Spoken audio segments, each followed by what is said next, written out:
والسماء ذات البروج واليوم الموعود وشاهد ومشهود قتل Waman fa'ala dzalik, maka jika orang bisa berbuat seperti tadi, menjaga kepala dengan apa yang ada di kepala, menjaga perut supaya kemudian terjaga dari segala sesuatu yang haram, kemudian menjaga segalanya dari hal-hal yang mampu menenggelamkan dia dari akhirat menuju dunia, sehingga kemudian dia menjadikan dunia itu seperti akhirat. Barang siapa bisa melakukan seperti itu, maka dia adalah orang yang malu sebenar-benarnya. Kembali kepada hadis tadi, penjelasan ulama, kenapa keluar pelipisnya? Karena malu. Malu kepada Allah. Dia ingat dosa-dosa yang telah ia lakukan tatkala dulu masih sehat, belum meninggal, belum mau meninggal. Matanya sering melihat yaitu perkara dosa. Sampai hari itu belum ditobati oleh Allah. Dan dia juga ingat pula terhadap pikirannya yang banyak berpikir terhadap sesuatu yang negatif. Dia berpikir pula banyak perbuatan dosa yang ia timbulkan dari lisannya. Sehingga begitu Allah Subhanahu wa taala memberi kabar gembira bahwasanya dia adalah ahli surga, malu. Kemudian keluar pelipisnya, kemudian keluar keringatnya. Isin mulane astagfirullah.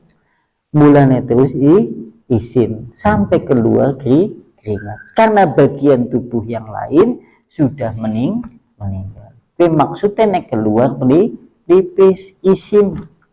Jenengan nek panjenengan nganggo dalil isin ki mencukupi kok. Cukupi. Contohnya kalimat tadi. Sampean kalau seandainya semua manusia mengetahui terkait masalah kalimat nubuwah yang paling utama, di antaranya silakan berbuat apa saja jika kamu tidak malu.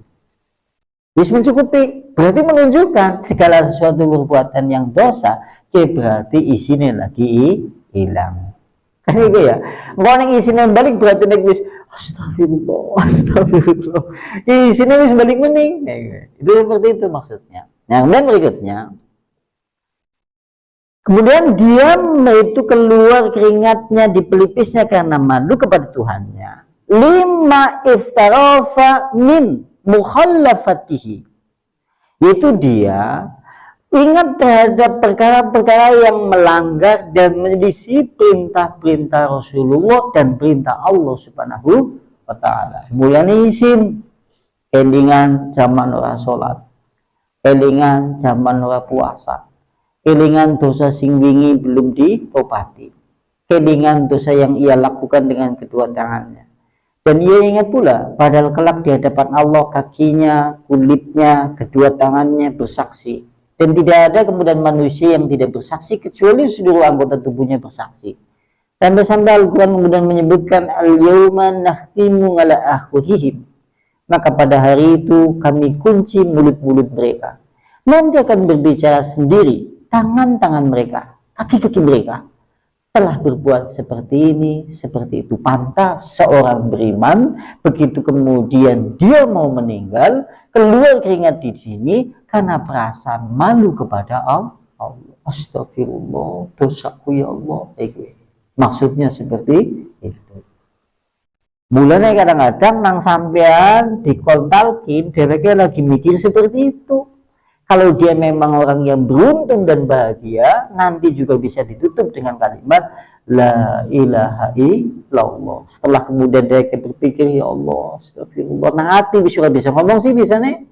Dia mikir tok, kan di kemudian hatinya masih mencerna. Tapi lisan sudah tidak bisa mengeluarkan suara.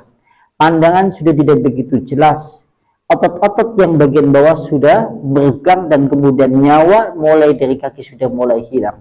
Anak saudara, kawan-kawan, teman-teman sudah ada di sekelilingnya. Kemudian ada yang membisikkan di telinganya, La ilaha illallah. Terkadang orang beriman itu lagi memikirkan rasa malunya itu. Nanti begitu ia selesai dan ia kemudian bisa mencerna kalimat itu, maka kemudian mengucapkan La ilaha illallah. Mulanya dewek kone nalkin, kone petalkin, kon alon alon. La ilaha illallah tidak sedih. Makanya kalau seandainya kemudian kita nalkin, disuruh untuk pelan pelan. Tidak boleh kemudian melalui dzikir yang rame-rame atau kemudian terburu-buru.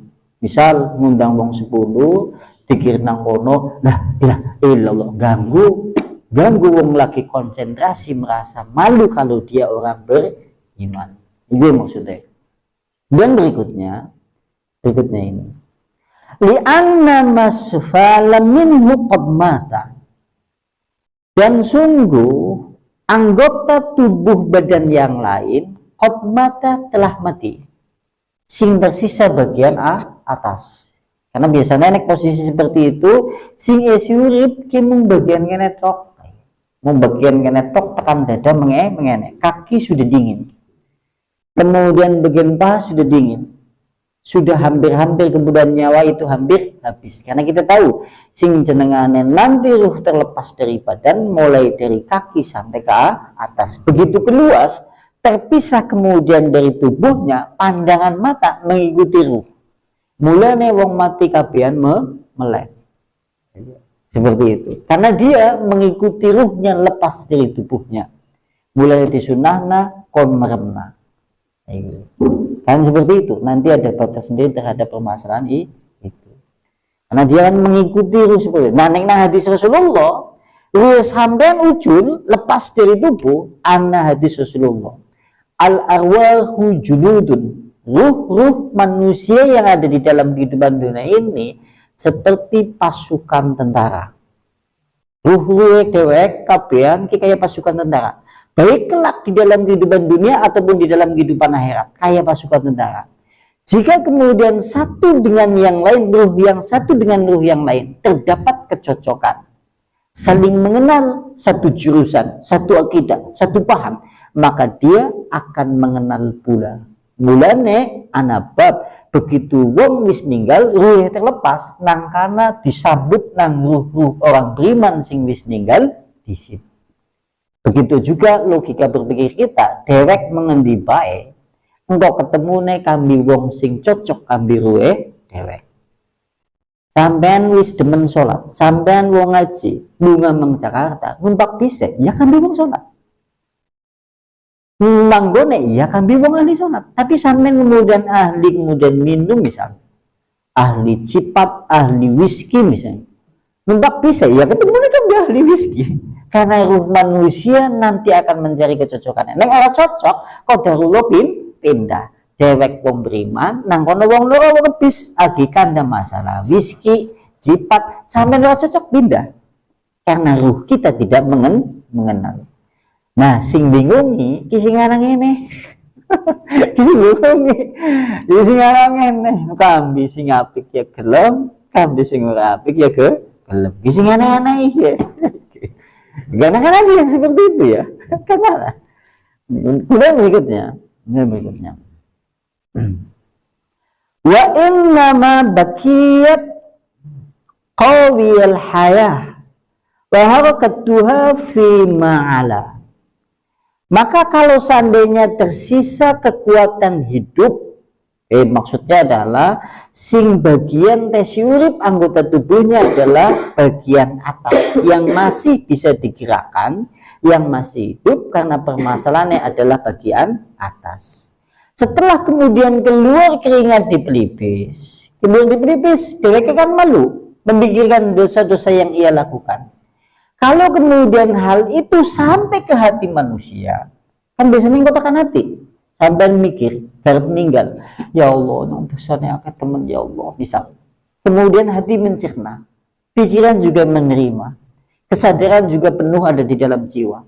Nanti disusul oleh air mata yang ikut serta.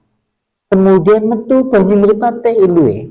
Mulai mau diomong nak ciri-ciri orang beriman diantaranya adalah keluar keringat di pelipis, disusul kemudian diantaranya keluar air mata di kedua pandangannya. Engkau nek wis isine kuwe garina nangis.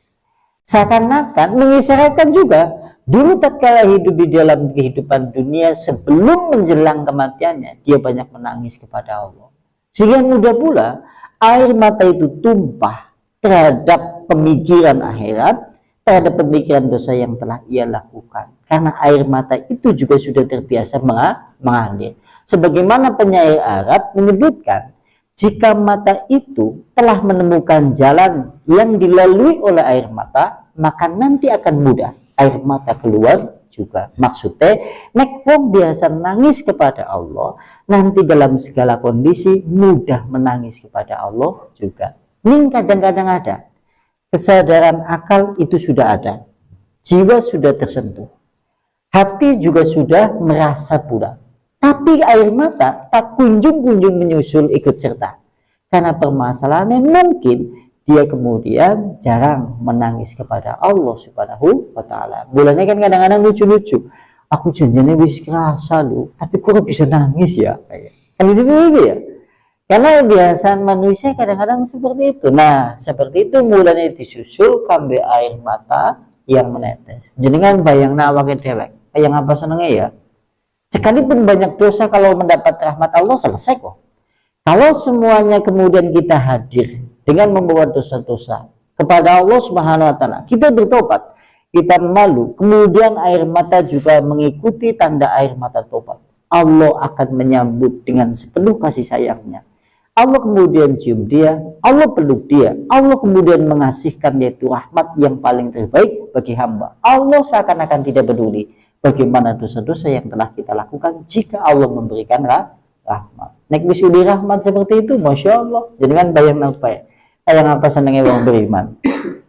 Wis kerasa dosane akeh, terus nganti dheweke wedi, khawatir dan yang lain-lain, keluar keringat. Begitu kemudian dia dalam keadaan seperti itu, disusul kemudian keluar air mata. Lantas kemudian datanglah malaikat maut mencabut nyawanya dengan lembut. Sekalipun rasanya sakit, sakitnya itu untuk membalas dosa-dosanya. Yang pasti malaikat maut gonenya nyabut lembut, nek nyabut kami wong beriman. Kalau ada rasa sakitnya karena permasalahan dosa-dosa kita yang belum diampuni oleh Allah, cara Allah mengampuni diantaranya melalui beratnya sakaratul maut. Begitu panjenengan kemudian wis los, lantas kemudian sudah yaitu keluar nyawa, kemudian dari itu kemudian tampil pula wajah yang menyenangkan, tersenyum karena Allah memberi kabar terlebih dahulu melalui malaikat maut bahwasanya Anda itu mendapatkan rahmat, Anda itu mendapatkan surga. Begitu seperti itu kadang-kadang mesem. Bulannya kadang-kadang nuju ana wong sing mesem lagi nih meninggal. Contohnya banyak di kalangan para mujahid-mujahid yang meninggal dalam keadaan tersenyum. Guyu mesem. Seolah-olah mesem kami malaikat Pak maut karena dibawa atau dikasih berita kabar gembira seperti itu. Coba panjenengan bayangkan. Adakah kebahagiaan yang melebihi kebahagiaan itu? Tidak ada. Kalaupun anda itu memiliki dunia dengan segala isinya, itu untuk Anda. Itu semuanya, kalaupun didatangkan 7 kali lipat yang semisal itu, untuk mengimbangi kebahagiaan orang beriman itu, tidak akan pernah mampu. Karena itu tidak ada kebahagiaan yang melebihi kebahagiaan di atas itu. Masya Allah ya.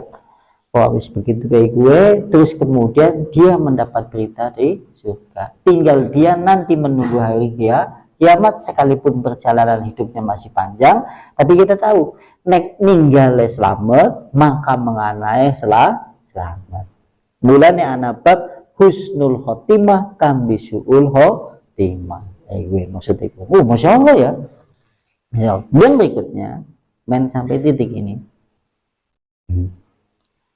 Dan berikutnya, wal kafiru, maka ada pun orang kafir. Nah, segini wong kafir.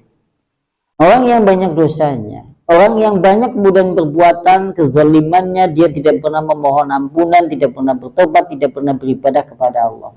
Jika kemudian dia meninggal, maka dia di dalam kebutaan, di dalam tiga tanda itu, sebagaimana kehidupannya